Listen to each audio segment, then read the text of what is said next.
Welcome to Informally Formal. I have with us today young, enterprising entrepreneur from Bangladesh, Salahuddin Chaudhry. He is someone that I watch from a distance with great pride.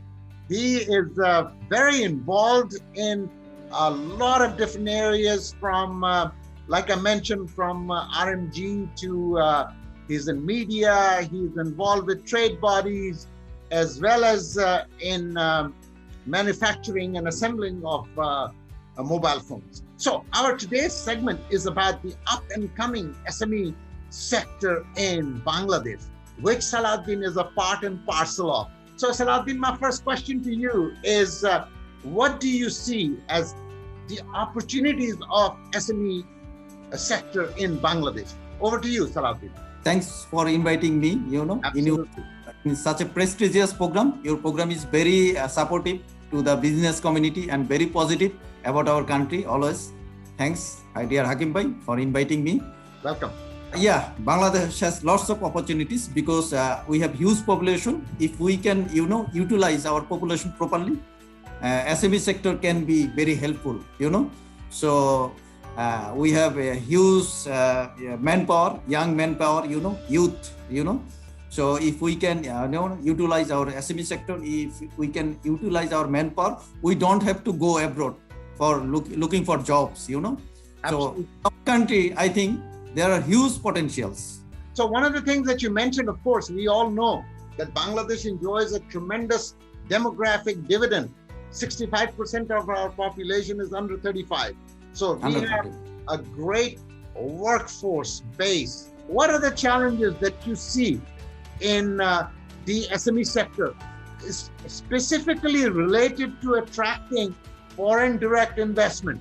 Now, I know you are involved with some ventures where you are also, you have deployed foreign direct investment. So your comments will be very valuable. So please, over to you, Salahuddin. Yeah. First of all, we have challenges. Some challenges are there, if we can overcome them, inshallah, there will be a huge opportunity for us, waiting for us, So first challenges will be our, unskilled labor forces. So we need special training institutions from the government, even from the business organizations, from different, from NGOs, to get them skilled, So second one is funding. We have funding problems, when a startup goes to a bank or somewhere, or financial institution for funding to set up a small business, they don't get any fundings. Even they don't get supports from their family members, families, So funding is another thing. Right. How is, sustainability. What do? We need to sustain, Right. To make it, with proper compliant way, in a compliant way, so that we can sustain, we can develop, we can, earn money, we can make profits from them, So compliance is another important thing we need to focus on, not only in government sectors, in every sector, in SME sector also. Funding is necessary. And first of all, the entrepreneur should be skilled, skilled enough, to run his businesses. Right. These three things are key. First of all, we need. So we are getting a lot of money from abroad, that is important. Our workers are going abroad, earning money. But we have a dream, we can see, if they work here with, proper training, they can earn money here also, more money than abroad.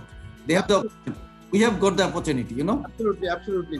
When you were saying the hurdles faced by SMEs, one of the things we have always talked about is stock exchanges. Our stock exchanges ought to allow greenfield investment to move forward. That is something even our neighboring India allows that. But in Bangladesh, we have been proposing that for the longest time.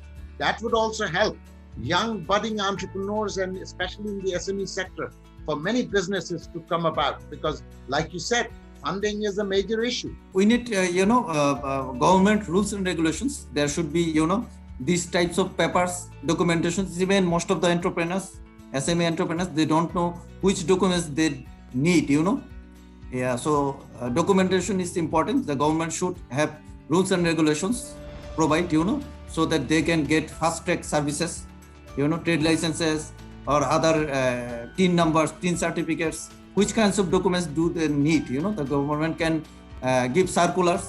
The central bank can give circulars. If you can arrange these types of documentations, I'll provide you this amount.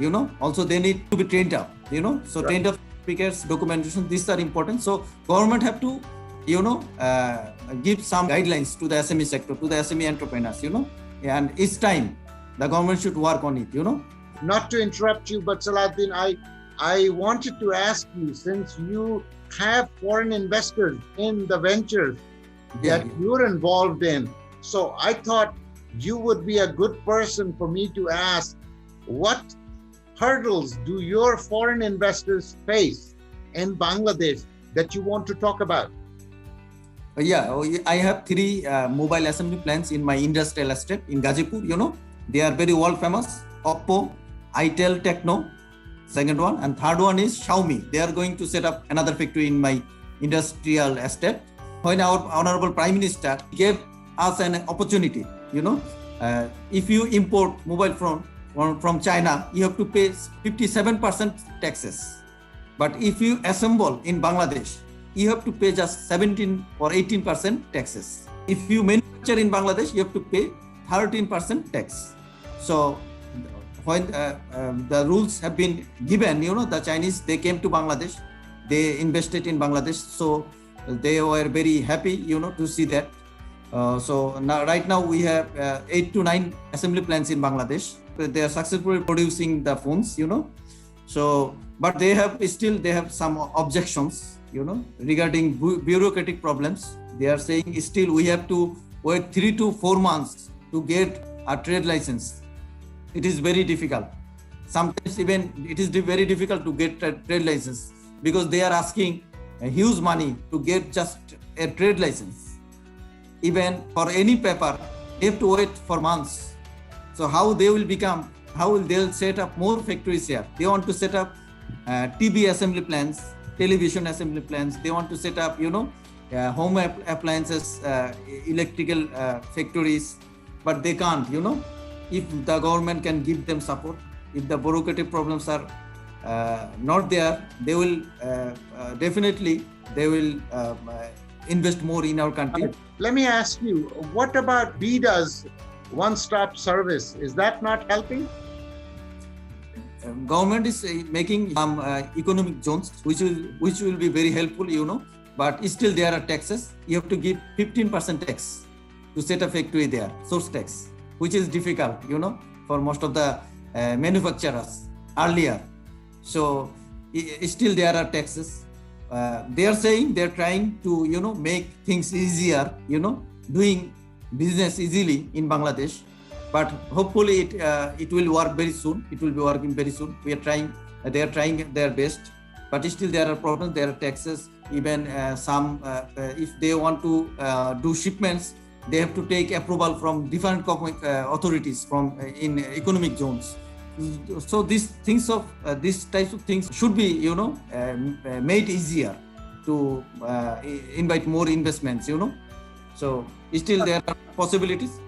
So if I hear you correctly, VIDA's one-stop service is not very effective yet. Is that what you're saying? Not yet, yes, but they're trying their best. They're trying, yeah. So what you're saying is the government is trying, but we ought to do better.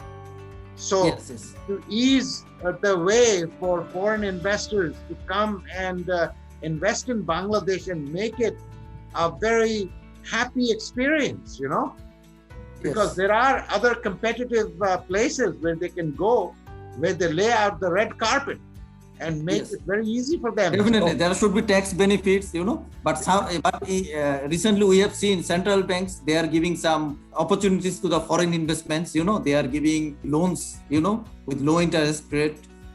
Even as I told you, as there is tax holiday for my mobile assembly plants, so now there are 7 to 8 to 9 factories are there. If the government give more tax benefits to them, they will definitely come. And if they get the fast track services with documentation, they will come, they will invest more. They are they are looking forward to investing more in Bangladesh, in our country, not factories. They are also they are trying to set up other sectors also, other factories also. Let's wrap it up on a good note. So I am enthused talking to you, because I believe that young entrepreneurs like yourself, you guys are the future of Bangladesh.